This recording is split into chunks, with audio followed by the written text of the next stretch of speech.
Good day everyone, with your brothers and sisters in Christ. Today is Wednesday, February 7, 2024. Welcome sa aking video. I'm Myrna Dalimayana of CDS Philippines. Would like to share the gospel for today. Please don't forget to subscribe, like, and share sa aking video. Let's pray first to the Holy Spirit. In the name of the Father, and of the Son, and of the Holy Spirit. Amen. Come, Holy Spirit, grant us the gift of fortitude. And our gospel for today is according to St. Mark chapter 7, verses 14 to 23. Ang nagpaparumi sa tao. Ating alamin, mga kapatid, ang mabuting balita ayon sa aklat ng San Marcos. Muling pinalapit ni Jesus ang mga tao at sinabi sa kanila, "Makinig kayong lahat at unawain ang aking sasabihin. Hindi nagiging marumi ang isang tao dahil sa pagkain pumapasok sa kanyang bibig, kundi dahil sa lumalabas dito. Makinig ang may pandinig."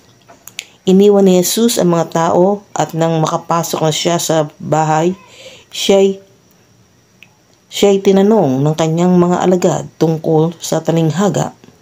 "Pati ba naman kayo ay hindi pa rin makaunawa?" Tanong ni Jesus. "Hindi ba ninyo alam na hindi nagiging marumi ang isang tao dahil sa pagkain ipinapasok niya sa kanyang bibig? Sapagkat hindi naman iyon pumapasok sa kanyang puso, kundi sa tiyan, at pagkatapos ay idinudumi. Sa ganitong paraan ay ipinahayag ni Jesus na ang lahat ng pagkain ay maaaring kainin.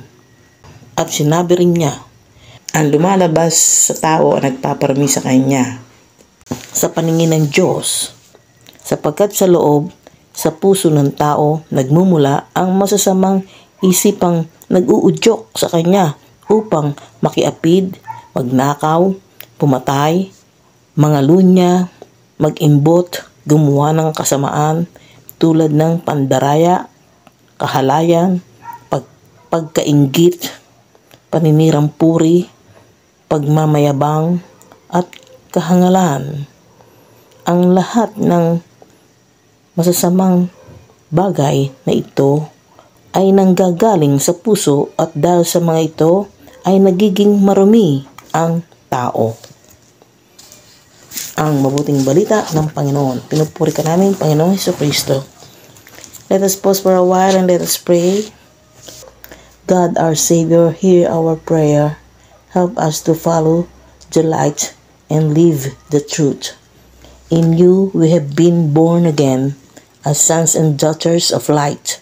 May we be your witnesses before all the world.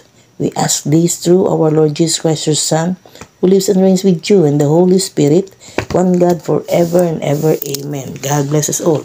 In the name of the Father, and the Son, and of the Holy Spirit. Amen.